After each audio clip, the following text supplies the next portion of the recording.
Rise and shine, Hoosiers. Welcome back to the Bloomington Breakfast Club. I'm Clara Isaac. And I'm Morgan Ludwig. In the studio today, we are joined by Trent Schneider, the volunteer director for IU's branch of Camp Kesem, a nonprofit that provides year-round support and 2 free weeks of summer camp for kids who have been impacted by parent cancer.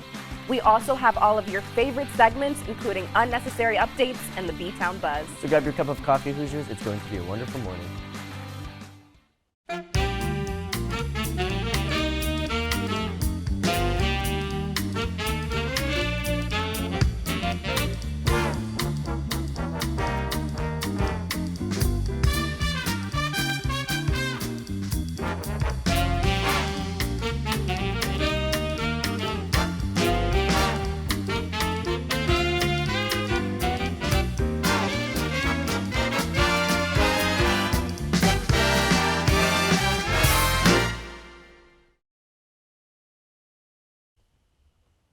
It is now time for your unnecessary updates of the day. As always, joining us is Grace Tempe. Welcome back, Grace. Would you like to kick it off for us today?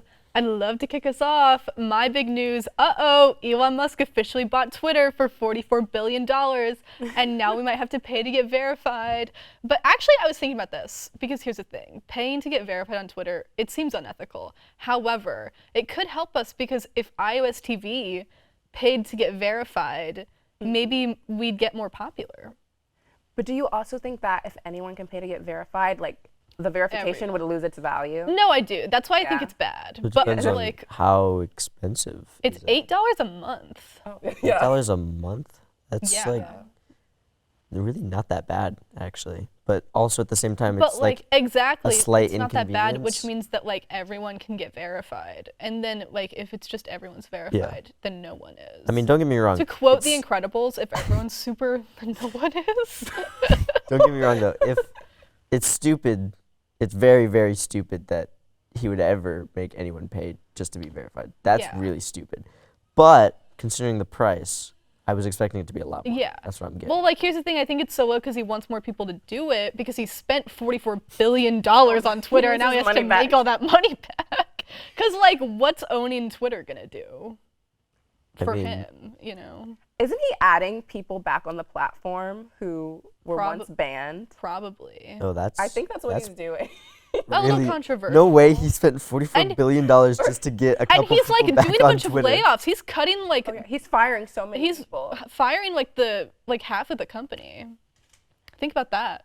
Is he like firing them? Do you know if he's firing them just to not pay them, or is he replacing it with people who he likes better? I think it's just to not pay them. No, it's like Twitter and Facebook are like the same thing. And obviously they generate money. Like maybe we don't understand how they generate revenue, but they generate an absurd amount of revenue. So yeah, I've seen The Social Network. Yeah, it's not like he's gonna like go broke from this. It's not like he just dumped $45 billion. Plus, he's already like rich. Yeah. No, like that's what I'm saying. It's so crazy to me that like if you can buy an app for $44 billion and then you just fire people because like what's the point? You don't want to pay them. It's exactly. You had $44 billion. Not confirmed that he's firing them just because he doesn't want to pay them. That is just an assumption that I made. It is quite dystopian. But I think it's true. I think it seems very Elon-y. It does. And like I love Twitter, but if it's gonna like get worse because people are paying to get verified and stuff, like I'm gonna be really sad. I know. That's where I get my news. I'm not joking. I don't read the news. No, and then only honestly, on Twitter. People who aren't verified are the funniest. So like exactly. Like getting a blue check and making them act different. Like I still need my comedic tweets. No, because you know that thing that's like comedians, like when they start off they're really funny because they're just like making everyday observations, just some random dudes. But then they get really famous and they get rich and they can no longer like have the same experiences to make the everyday observations, so they're not as funny anymore. Isn't that crazy? And it's like, it's nice that they're successful because they started from nothing, but then that's what's gonna happen to all the Twitter comedians once they get verified. I don't think just getting a tiny blue check mark around your name that would happen to me. Going to, actually, yeah, I take it back. I'd get a big head and then I wouldn't be funny anymore. Oh. I guess we'll just have to see. But moving on to my unnecessary update that I found on Twitter, so that's a connection. I was actually going to ask Grace, did you get your unnecessary update off Twitter as well? I saw that Elon Musk purchased Twitter. I did see that on Twitter, but then I read an article about it. Shout out CNN. Yeah. All right. Sidebar. Oh, no. Back to Claire. Sorry. So it's been trending on Twitter for, I think, like the last week or two that Tom Brady and his wife Giselle are getting a divorce.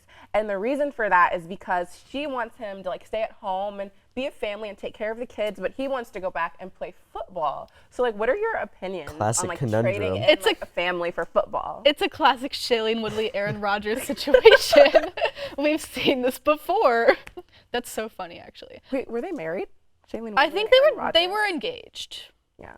Like and multiple then- times though, right? It was like Multiple on and times, off yeah, over like because we covered it like decades. both times. Oh wait, yeah, we totally did talk about We that. covered I it here forgot on the about show both times because Aaron Rodgers like put football above Shailene Woodley, and she was like, "Don't do that." So what would you both do if you were in Tom Brady's position? Because I know he's pretty popular, I guess. I don't really I Pretty guess popular. Tom Brady's I like a pretty he's popular popular. football player. I don't Football know. player of all time. So what would you do if you were in his position? I mean, I feel like I can't relate at all because if I just feel like it's such an absurd situation to be in that like Yeah. a game is Yeah. like prioritizing your like wife and children. Yeah. So Maybe if it was like a different career that I was in, I would put my career over my wife and children, but it's just one with a football. little bit more importance, And then also, significance. you know, as like the fashion guru of the show, of course. I know that course. Giselle, she was like a really famous supermodel before Yeah. she met him. So it's not like she didn't have an established career that Exactly. in some groups she'd be more famous than him. So, Exactly. but she put her family To first. me, Yeah. she is. I know. I'm not really into the fashion or the football group, though, so I can't speak on that. Yeah. But, like, I think, like, he did the whole thing where he was like, I'm retiring. And then he just, like, isn't. Like, Yeah, you that's can't do that. That's the other thing. How long could he possibly have left in the sport that he thought after what, like Yeah. 15 years behind him, he thought it'd be now is the time to divorce his wife for the next like Just, 2 or 3 years. like, that he exactly. can Like, still play. I assume he's old. I think he's in like 43, I don't- 44. He's I don't too think old to be he's playing winning as much as he used to No. either. He's too old to be Um, playing football. I think that he is still doing pretty good. I think because he's Oh. with the Falcons now. I don't watch For football Giselle's that much, sake, he's but I not think winning they as much won. as he Wasn't he on the Patriots? He was on the Patriots. they Hashtag moved to the Deflategate. Falcons. Yeah, but they won the Super Bowl with the Falcons, so I think he's still doing okay. Oh, well, But still, he's old. He's not going to be in it for that much longer. Like, yeah. that's I think that inarguable. it's a bad moral decision on his part. Yeah. Final thoughts. I think he's bad. So Tom Brady, if you see this, Tom Brady, if know you were what you watching the did. Bloomington Breakfast Know Club what right you now, did. you have a whole group of people We behind, or disapprove. not behind you, against you. yeah. We can make your life hell. Am I allowed to swear? That's like the third time this season that I've accidentally sworn. It's okay. They'll okay. bleep it out or not. That's not Yeah. up to us. We love you anyway, Grace. All right. Despite my flaws. But moving on to my necessary update. Grace actually mentioned this before the show, but it's a crazy coincidence. Grace is actually wearing a shirt that is like perfect for my update because my update is about We'll cut to Winnie the shirt Pooh. after you read it. We'll cut to They're the not- shirt. We'll they're cut to not the doing shirt it right eventually. now. But it's her shirt is Winnie the Pooh, and my update is about. I just stumbled across this, and I thought it was the most absurd thing ever. But they are making a Winnie the Pooh horror movie, like a slasher classic, like gory, bloody horror movie. It's called Winnie the Pooh: Blood and Honey, I heard of that. and it's about Pooh and Piglet. First, they murder the other people on like their group, like Eeyore and Tigger. They murder them because they go like feral. That They murder them? yeah, because Christopher Robin like moves off to college. It's like a Toy Story type Oh thing, no. and so they get like really sad apparently and go just completely feral, and they No, murder. I don't want to watch that. Pooh and I don't want I to would watch love to my watch that. friends. I would love to My watch that. friends. I don't want to watch them murder each other. Yeah, and No, then it's other people, not each other. They murder. no, they murder. They murder. They murder Tigger? Eeyore and Tigger. I love Tigger. No, but the two on I guess. Are they a team? They're Yeah, the they're a team. team. They're They're the the team of murderers. Yeah. murderers. Although I yeah. assume so it it's would an be like evil shirt, actually, Grace. Yeah, but it's like I watched the Horrible. trailer and it is like Oh, there's a trailer. There's a out? trailer. I haven't seen it. yeah, but it's like it's It's gonna gruesome. be scary. No, it's disturbing Yeah. because 'Cause- like the costumes that the actors wear. They're very uncanny. It's weird, like it's awful just to Yeah. look at. So it's not animated. No, No, it's it's not live action. animated. It's just it's like- live action. It's like live action. Are they CGI or are they like physical? I think it's because it was really low budget. Yeah, but I it's think garnering so. attention because of how absurd it is. But So like it's not made by Disney. no. Definitely not. Well, like New Disney slasher movie. well, like last I recalled, Disney owned the right to Pooh and Piglet and Winnie the Pooh. They just So, got out like- of what was it's called? Oh, Not it's like domain, it's like commons, been something. they're in Domain? common domain now. Public domain. Public domain. They're in the Something like public that. domain. I don't know. yeah. I didn't Yeah. read anything about that, but Well, that's probably anyone how can they're make a making it. movie out of like their Yeah, characters. because now. once Really? once their copyrights like expired or something, like wow. it's been like 100 years or something. there's no way. Is I don't know. that old? I mean, there are like books. It's based off books. Yeah, so even before like the cartoon. Yeah. I've read them. Yeah,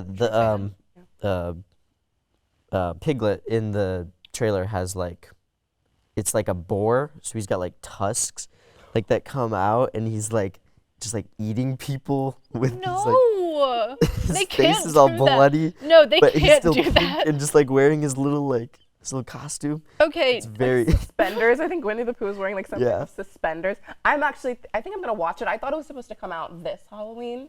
I saw But- next Halloween. I have to wait a whole what I year saw, for my but- Winnie the Pooh slasher movie. I've been dreaming about this ever since I was like No, 5, I'm like, a against Winnie this. the Pooh Yeah, slasher I- movie. I'm anti the Winnie the Pooh slasher movie. Tom Brady, you have another person who I am also against. It's the people who made this Winnie the Pooh slasher so they movie. can team up. Yeah. No, Tom Brady and them teaming up against me.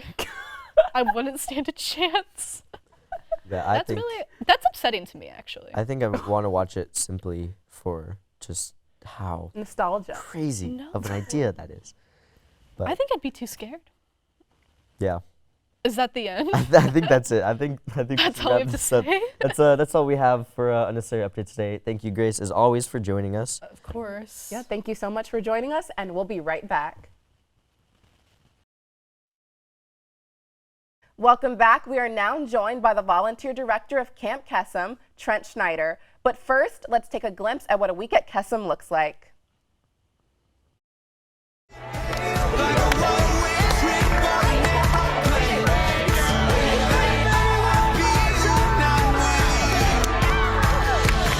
Welcome to the Camp Dance 2022! Brand new.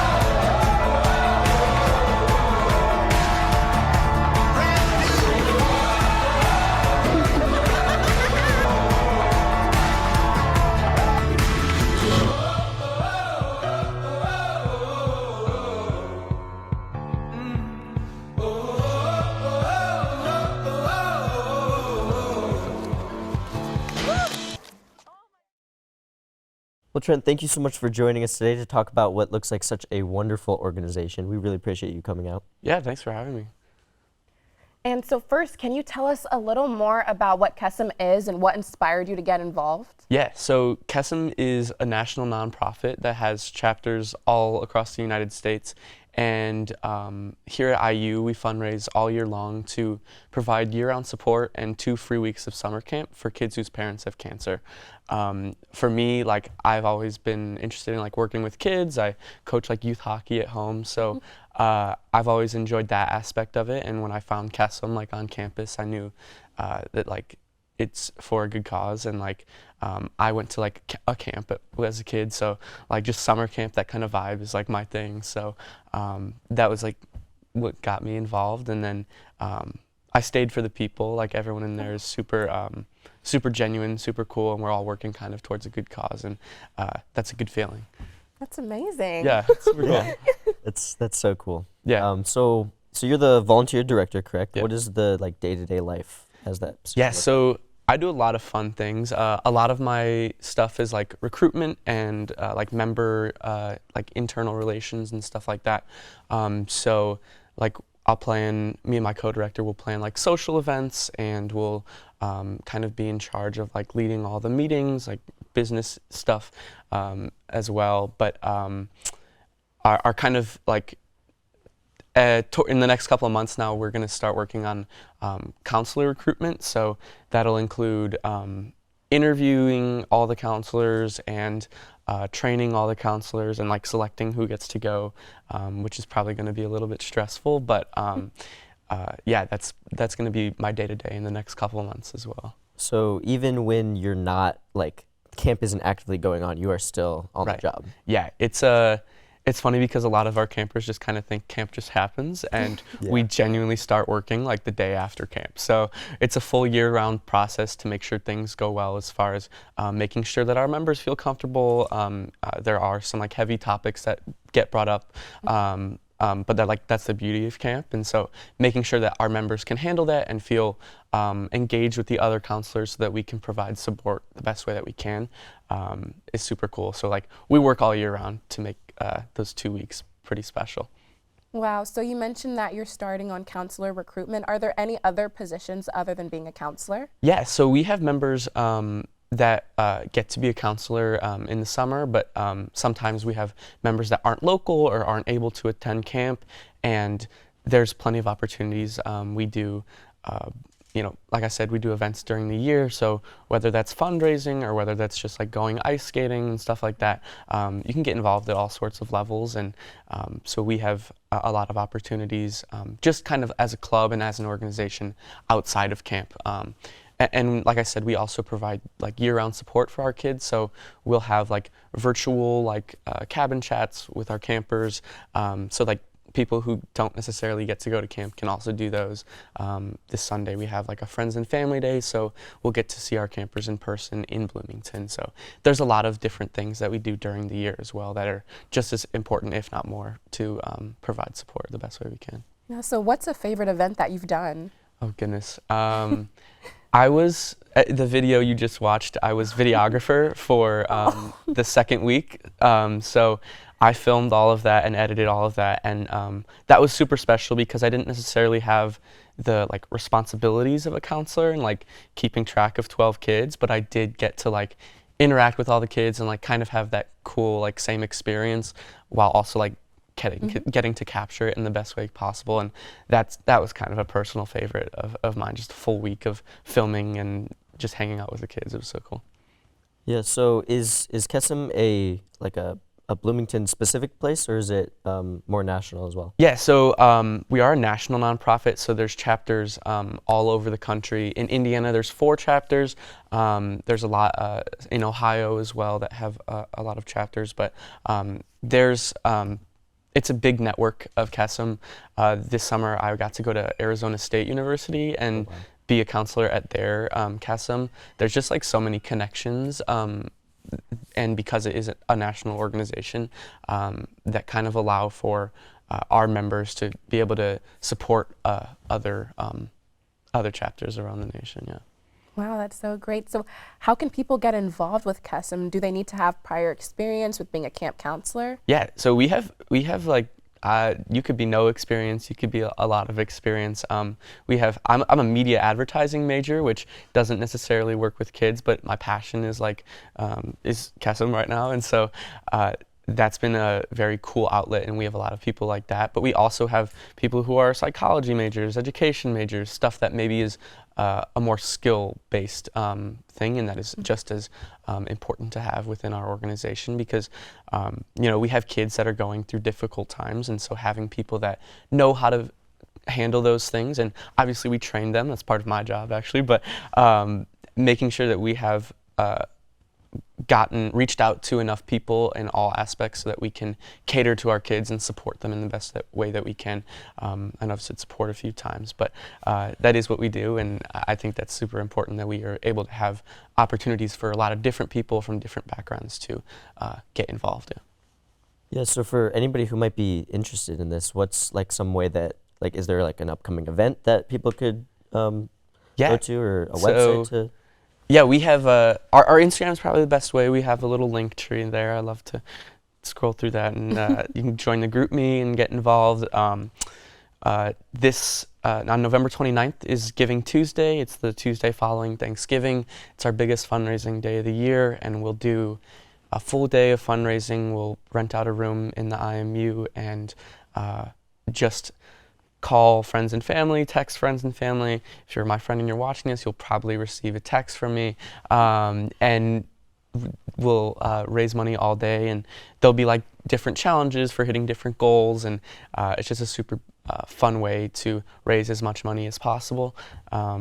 one of the cool things that we do is called Kesem It Forward, and what that is as at IU, we're kind of like a powerhouse fundraising chapter, so we raise a lot of money, and once we kind of have met all of our needs as a chapter, Kesem It Forward is able to help provide other chapters that aren't as successful in fundraising, and it also helps start new chapters because cancer is not just in Bloomington, it's all over the world, and so being able to make sure that we can start new chapters at different places so more kids have access to the beauty of Kesem is super important. So we'll fundraise for us and for Kesem It Forward, and I think through Kesem It Forward, like 5,000 plus campers have been able to attend, so it's a super big, important day for us.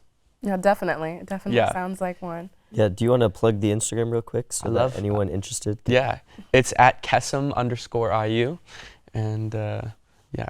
That's awesome. Well, Trent, thank you so much again for coming out and talking about what, like, as you mentioned, is really just a beautiful organization doing something really, really cool. So thank you. We appreciate you coming out. I appreciate you guys having me. Thank you so much for being here. And we'll be right back after the break.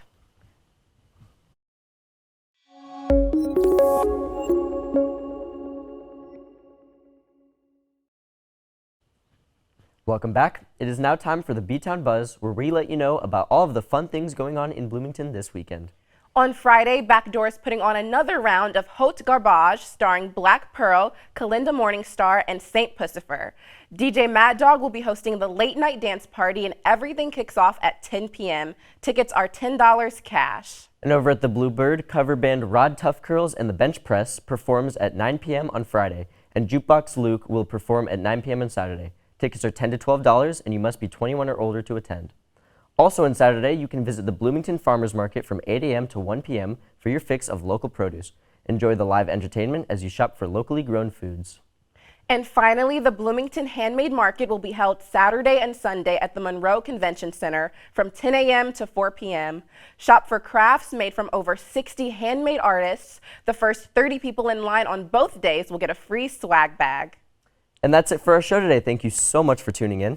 We are always looking to feature students, organizations, and businesses on the show. So if that sounds like something you'd be interested in, contact our executive producer, Lily, at lshareb@iu.edu. And don't forget to follow us on Instagram at B-Town BFast Club. Until next time, I'm Morgan Ludwig. And I'm Clara Isaac. Have a great week, Hoosiers.